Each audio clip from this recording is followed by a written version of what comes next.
All right, guys, welcome back to another video. We have lots to go over as usual. If you do enjoy daily gaming news and content, make sure to hit that subscribe button, hit the like button, as well as check out the link to my Spotify in the description. But we are going to kick off things today talking about the latest announcement for Xbox Game Pass, the first one of August. A small but strong announcement, 3 games that are going to be coming over early this month, and we have 2 games that are older that are awesome, as well as a day one game in Creatures of Ava. And that's one we will start with here. That is coming on August 7th to cloud, PC, and the consoles. And this is a game that's already gotten reviews out. It is sounding like it is a very good game. May end up being a hidden gem because the review scores are high and you don't really see that many people talking about it, but it is one that I think caught people's eyes when they first showed it off. It is in that vein of like the Pokemon stuff where you're saving creatures and you're going through the world and gathering them. And it says here, understand and tame the creatures of Ava and let them lead you through a variety of ecosystems, all in hopes of saving the planet from a life-consuming infection. I've watched a couple reviews of it. It does look very interesting, and I wonder how many people are going to end up playing it, or is it going to be one of those games that flies under the radar just because of the way that it looks, the graphics, not that amount of hype for it, with it being a smaller game from an indie studio, but it does look like it is going to be one of those games that people do enjoy. Then we have Crash Bandicoot Insane Trilogy coming August 8th. I mean, if you haven't played this yet, definitely go play it. It has Crash Bandicoot 2 Cortex Strikes Back, and Crash Bandicoot 3 Warped, all remastered. Really fun. I mean, if you've ever played the Crash games, definitely go and check those out. And this marks one of the first Activision games coming over to Xbox Game Pass. This is a big one here. Obviously, MW3 was the first one when you're separating out Activision from Blizzard, because you could say Diablo 4 out of that acquisition was the first one. But from specifically Activision, MW3 is first. Now we have Crash Bandicoot Insane Trilogy, and I'm expecting we are going to continue to get more of these games into the service, kind of drip to us as we go along throughout these months. I love to see Spyro in there. I love to see Tony Hawk, and then so many other in the Activision catalog. And then finally, Mafia Definitive Edition coming to cloud, console, and PC on August 13th. Phenomenal game. They did a really good job with this remake of it, telling the story of Tommy Angelo. They say here, a hardworking cab driver who becomes embedded in the brutal world of organized crime in the 1930s America. It's a great game. It's a great game. It's the best way to play it, and I would highly recommend checking it out if you haven't yet. If you are a fan of the Mafia series but haven't played the Definitive Edition, go and play that. And that is 3 big games here in the next week or so: August 7th, August 8th, and then August 13th. The other cool thing that has dropped is Valorant is on console, and if you do have Xbox Game Pass, you get a bunch of perks with it. You actually get all of the characters within the game. Specifically, it says here that Game Pass members can link their Riot account to unlock all the current agents, day one access to new agents as they're released, and a 20% match XP boost to Battle Pass and event content. That's a huge thing. Not a lot of people remember these perks and this deal that Xbox made with Riot, but that is massive because this is a big game. A lot of people play it, and not having to pay for any of the agents and you're getting the boost on the Battle Pass is something that people will enjoy. So pretty cool here. Valorant is now out on console. You can go ahead, download that, and play it. Now, there was another announcement here separate from that Game Pass announcement, and that is Descenders Next is going to be coming to Game Pass on day one. And this is like an extreme sports game, snowboarding and stuff, and you're going through racing, doing tricks. It looks like it is a ton of fun. This is a game coming from No More Robots, which is a company, is a developer that has put multiple of their games on Xbox Game Pass, and they've been very outspoken of just how great Xbox Game Pass has been for them, boosting the sales of their games, where some of their games had already been released, and then after it entered into Xbox Game Pass, they got a massive boost in the amount of people actually purchasing the game and not just playing it on Game Pass through these subscriptions. So I foresee No More Robots putting a lot of their games into this service as they continue to make them. But this one, they say here, will start with a focus on boarding sports when it releases on Windows PC and PC Game Pass in 2025. So there you have it. If you are looking forward to this, you're going to be able to check it out. I am guessing that at some point it may end up coming to console, but as of right now, it is slated again 2025 for PC, Steam, and then PC Game Pass. Now we're going to talk about this. This is something that we've heard pop up multiple times, and there's really been no movement on it. And you would think that it wasn't going to happen, especially after they purchased the developers of Multiverses. But that is Warner Brothers and WB Games. They are looking or considering selling a stake in their video game business to offload smaller assets to help, they say, reverse their falling share price. So this is according to the Financial Times. They say the sources who claim the media giant is looking to offload smaller assets in an attempt to help reverse a near 70% decline in its stock price since Warner Media and Discovery merged in 2022.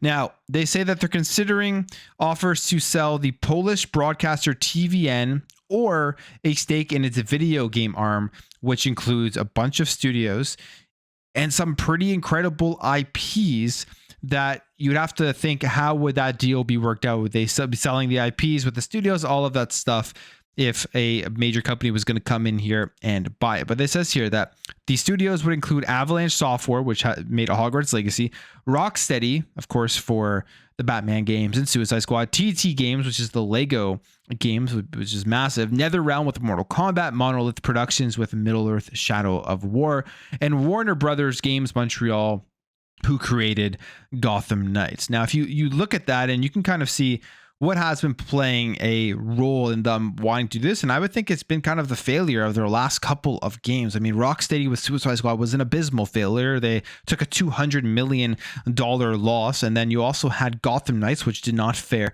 very well. So they've been missing on a lot of their games, and I think that's had a huge hit on their stock price, and now they're looking to sell some of these off. We don't know who they're speaking with and who they are talking to. Of course, whenever this comes up, you have the Xbox fans saying that Xbox should go out and acquire this. I mean, they do need a major video game character, a video game in their lineup to compete with Spider-Man, but I wouldn't be surprised if you have other companies, bigger ones out there trying to get this as well. Maybe this is something that Amazon would consider, or something that Tencent would consider to try to bring it into their ecosystem. There could potentially be PlayStation. I don't know if PlayStation is in a spot right now where they would be considering making a massive purchase like this, but this is huge news. It's something we will definitely continue to follow to see if anything comes out of this. Right now, again, it is just rumor, I guess you could say, as it is just sources claiming this, but we don't know who these sources are at the Financial Times, but they are saying that they are looking to offload to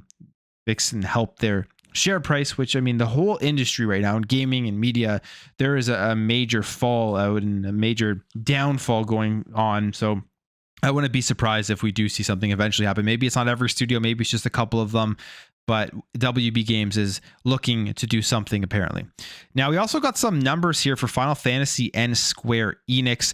They put out their recent financial reports, and one of the big topics with Square Enix that we've discussed multiple times already is them moving away from those deals that they made, those console exclusivity deals, and putting their games on multiple platforms just to help them in the long run to get more people to play their games. Obviously, those deals for Final Fantasy that they made with PlayStation did not pay off for them. They were bad deals, and they admitted that, and they're going to be bringing their games over to Xbox and every platform in the future. Now, they put out their financial reports, and they did see a sales drop year on year. They say despite the release of Final Fantasy VII Rebirth. Now, you could equate that to a couple of things. The year before, Final Fantasy 16 came out, and that's, to some people, would have been a bigger Final Fantasy, and so they got that instead. Final Fantasy Rebirth, though, we've heard lots on how that game did not do. But there were some other statistics in there, and their operating profit was way up, and a lot of people were looking at that and saying that the people who were against the PlayStation deals were proven wrong by that, but that was not the case. We have this tweet here from Daniel Ahmad saying, the main takeaway from the report is that the only reason Square Enix's digital entertainment business is profitable right now is because of its MMO and mobile titles. 68.4% of operating profit from MMO games, 31.1% from mobile games, and 0.5% from non-MMO PC and console games. That is a massive thing. Square Enix is obviously looking at this, and they are seeing, well, how can they continue to be profitable and make more money going forward? And I think they're going to be putting a lot of resources into, again, their MMOs and their mobile stuff going forward, because their non-MMO, their PC and console games really are not doing very much from them. And I think a lot of that is because they definitely restricted the amount of people that could go out and play their games. So they're going to try to increase that number by putting their games on more platforms going forward, which at the end of the day is just better for all of the gamers out there. And one way that they are going to be starting with this is with Final Fantasy 16. There is this tweet here from Oreo64 saying that Final Fantasy 16 apparently has a game ready driver profile in the NVIDIA Game Ready and Studio Driver 560.81 released this morning. Final Fantasy 16 is coming over to PC. The question is, when is it coming over to PC? I'm guessing relatively soon. Maybe they announce it at Gamescom and say that it is available on PC this fall, or maybe right away, who knows. But there's a game ready driver here that has been updated for it, so you can expect Final Fantasy 16 onto PC. If you're somebody who hasn't played the game yet, you've been waiting for this, I don't think you're going to have to be waiting too much longer. Now, the other day we talked about Game Informer. Game Informer, that magazine that was owned by GameStop, had some iconic covers, and pretty much the last magazine out there for people who enjoyed that print media. I was a big print media fan back in the day with the Game Pros and the Xbox magazine and stuff. And Game Informer was one that I read as well. So it was pretty sad to see that happen. But it's gone even a step further here. GameStop just has no mercy. They are pretty crazy when it comes to this. They say GameStop nukes the official Game Informer account after former employee logged in to write a heartfelt goodbye post. The original message posted last week was reportedly AI generated. So this is a story that is even bigger now because of the fact that they did put out a post with expressing that Game Informer was shut down. It was very shallow. You could see that it probably wasn't anybody who put some deep thought into it, which led to some people looking into it and it being AI generated. And then someone at Game Informer went onto the account and wrote this: "Our 33-year legacy deserves a genuine goodbye," written by a former Game Informer member. "We're heartbroken by the shutdown of our publication, yet we leave the pride knowing we poured everything we had into it. In the words of our editor-in-chief, be well, play well." And then they list off all of the people that were working there. It's a nice goodbye. I don't see really anything wrong with that whatsoever. The only thing I could think of is maybe legal issues or something that GameStop was trying to avoid, and that's why they went ahead and did this. But as soon as that came out, they shut down the account. So they really have no mercy for their employees and for Game Informer. It's a really sad day. It's just another misstep in GameStop's history, who has no stranger to making terrible decisions and missteps all along the way. And Game Informer is also the closure of it is also going to have a big effect here on Dragon Age the Veilguard, because they were relying on Game Informer for a lot of the information that was being put out. In fact, you have Keith Mitchell here, and we'll go to Keith Mitchell's account. He is the EIC and founder of the Outer Haven, a gaming and tech journalist, and says this: "With Game Informer gone, I wonder where the coverage of Dragon Age the Veilguard will end up at. Game Informer was the only place to go for it, and it had some amazing pieces that we can't see anymore." You have this person here, Alex Van Aken, who was a former video lead at Game Informer, kind of commenting on everything that is going on here. First of all, took that original post that they had put out, which was the AI generation post, saying, "We can't access the website to back up our years of work. It's just a landing page now," and says, "Yes, I backed up important files, but we published thousands of materials yearly. There were 12 of us at the end producing a print magazine, online stories, podcast videos, not to mention a rigorous travel schedule, mostly shared between 5 or 6 editors. There's no time." So they lost a lot of work. They have some of it, but they lost a ton of work. And if you're a game like Dragon Age Veilguard that was relying on them to get you the information out there for the game, a game that needs to do well, as it is a huge comeback for the game, for BioWare to prove that they can still make these games and make them good, this is not a very good thing. The other thing it does prove is that this closure, which is out of nowhere. I mean, they had a deal here, obviously, to get that coverage with Veilguard, which is a big game. And then everything that they had written about it and created for it is now gone. And I'm sure BioWare and EA are scratching their heads as to what they are going to be doing next for that coverage. All right. And 10 things, I've got 2 more things here. First of all, this is something I wish and I hope does not happen, but EA and the NFL apparently are negotiating another license extension for Madden NFL. And the reason why this will be happening is because they had sales targets, they had revenue targets, and it does seem like they met all of those targets. And a lot of that has to do with people playing Ultimate Team, which is in my opinion, the thing that has actually ruined Madden for a very long time. But unfortunately, it looks like they're going back to the table to discuss another extension. They say the current deal was signed as an extension back in 2020 for 1.5 billion and goes through the 2025 season. They say there's an option to extend it by a year, though, to 2026 if the targeted revenue was hit, and by all estimations that has been done. And I really hope that they don't strike a long-term deal. The Madden, the NFL, football games, they need another competitor. They need 2K to come back. Because, I mean, in many ways, still to today, NFL 2K5 is better than Madden 24. Will it be better than Madden 25? I wouldn't be surprised, just with things like the animations and the blocking and stuff. There are so many things in ESPN NFL 2K5 that Madden has never implemented or even tried to improve upon, which is crazy to think about. So I hope this doesn't happen, but I feel like it will because they made the revenue targets. And finally, Star Wars Jedi Survivor. We've heard that this was going to be happening, and it now is officially happening. It is coming to the PlayStation 4 and the Xbox One in September.